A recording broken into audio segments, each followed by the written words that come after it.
Hello guys, welcome back. Today we're going to do Dan Brereton's Nocturnals issue number 2, The Dark Forever by Oni Press. I reviewed the last issue, number 1, and I wasn't really feeling it, and I have the same one with this one, unfortunately, and I think I know why, but before we're going to do that, I'm going to dive into the comic, of course. And I ask you, or maybe want to ask you, if you want to subscribe to my channel and like my video, even to share it, leave something in a comment. That would be nice. Anyway, let's dive in. So we see Dr. Horror with his floating headlamp going to the catacombs, and the entrance is being destroyed, so his teammates or family cannot go there and help him. But Dr. Horror, monologuing, thinks that this was at some point an underwater cave or a civilization, and that this once has inhabitants from, with an aquatic background, if you know what I mean. So what Dan Brereton's characters Nocturnals always, this is the first Nocturnals book that I have, 1, 2, and 3. I always see a lot of different, and this reminds me of Jim Ballen's Black Rose. What's her name?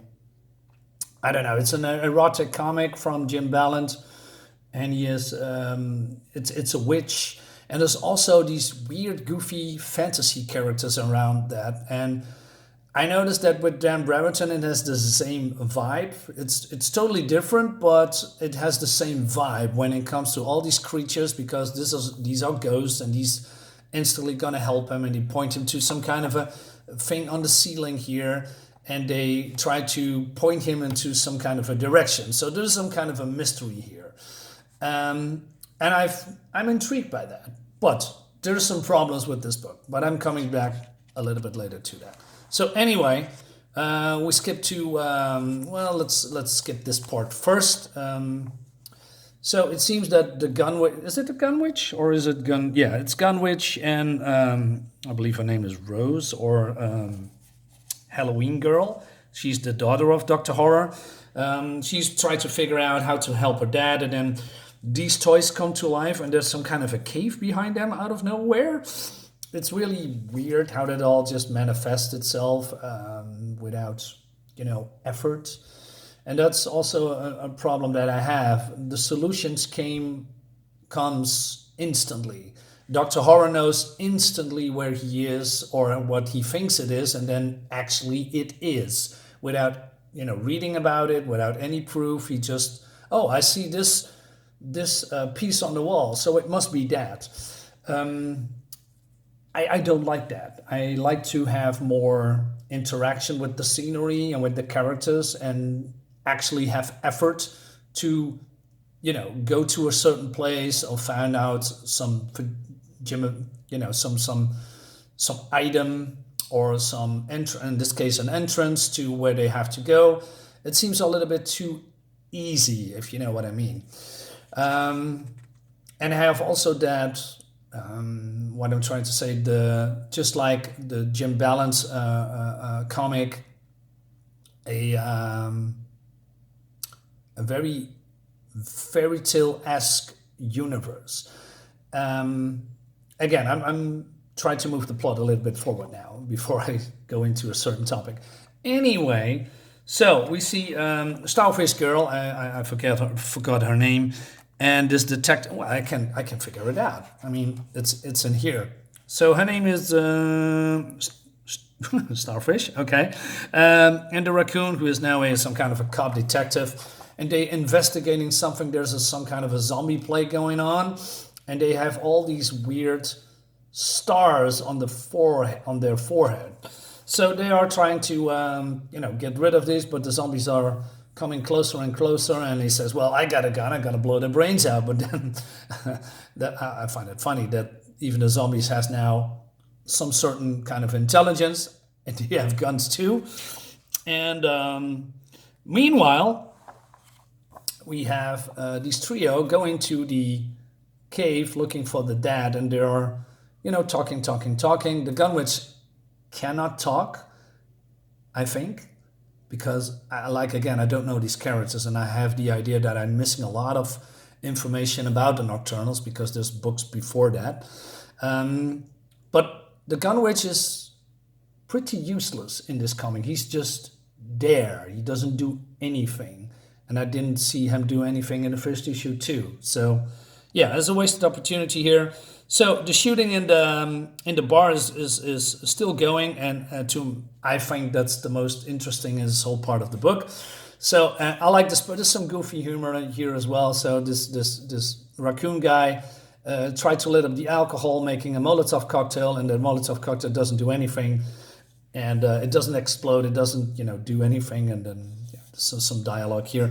But then out of nowhere, they are getting burnt, decapitated, and it seems that Firelion, let me double check. Yeah, Firelion is coming to town. He was some kind of a quest. He came back, and he's making mincemeat out of these zombies. And this guy reminds me a little bit of Firelord, with his head on fire and has this cool fire powers, etc. It looks really fun. So he came into town and he wants to help everyone here. And then their attention goes to a certain lighthouse. That lighthouse, I believe, built not long ago, and this mysterious things are popping up because of the lighthouse. So they're going to investigate that. Meanwhile, Dr. Horror is entering, going deeper in the cave, and you see the star, the same stars that the zombies has on their foreheads. But then there's also some kind of cocoons with light in it, and then this girl comes out of nowhere, and it's his daughter, called Eve, which is really strange. I mean, where does she come from? I mean, I haven't seen her in the whole comic. I mean, is she in here? No, she's not. Okay. Like I said, just people just showing up. I mean, I believe she was some kind of an orphanage. In some kind of an orphanage or not, I don't know. It's like I said, I don't know. They just show up. It's very disjointed, the whole story, for my taste.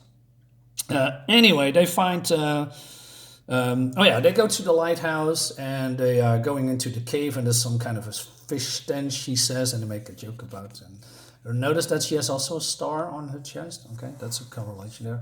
And they found the other teammate, Polychrome, that. Was missing, but she is, being protected, I guess, by these spirits. It seems that she is unconscious, but she is just lying there like, I don't know, what's her name? Snow White, on a bed. It's looks good, but I don't feel dread or danger. There is no antagonist here. And that's what missing from the book, I think.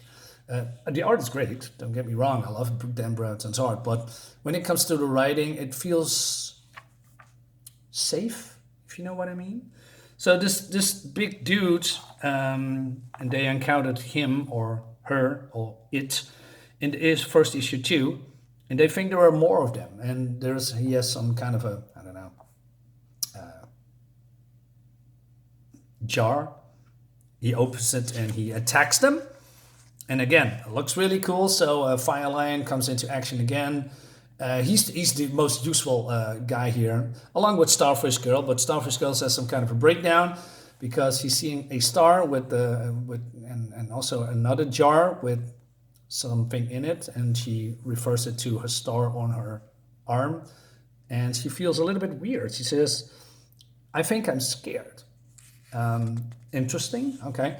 But then before it all, wait a minute. So lion dude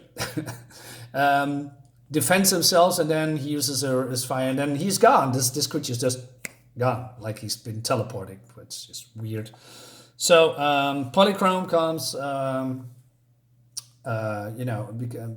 wakes up, and then they say these are some kind of a ghost, and they are here for probably hundreds of years, like they are trapped, and then creatures are coming, And then the last issue is that Dr. Horror is with these creatures, with this little girl Eve. And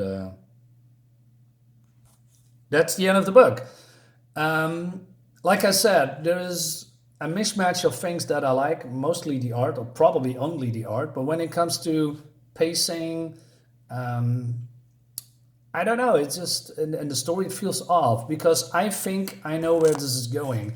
There is no, like I say, no clear enemy, and this dude doesn't do anything except for pointing guns at people. So if this becomes the part that these people need to be freed because they are trapped, and these team is going to help them, I'm out. And I mean, not that I'm saying that I'm hating the whole Nocturnals thing, but it's clearly not for me. And the reason it is too safe for my taste, right? Because I looked up some couple of reviews, and they say, oh well, this is some cool action here, and it's very exciting, but it's not. It's pretty boring, if you will. Yeah, yes and no. I don't know. I can really put my finger on it. It's just a little bit weird. It's not. I think this is gonna be. I mean, listen. This guy is called Doc Horror, but there's absolutely no horror in it. It's just fairy tales, monsters. It reminds me a little bit of, when you read about Krampus, when you read about maybe Halloween. That people are going to change into favorite monsters, but it's all cheerful and safe and not really dangerous, although they are monsters or dress up like monsters, and these people are monsters, but it's all safe, and that's the word that's recurring in my mind. So yeah, I'm not sold on this. Maybe the last issue will have a good payoff, but I really doubt it. So we'll see. Guys, thank you for watching. I hope you liked the video, and I'll see you next time.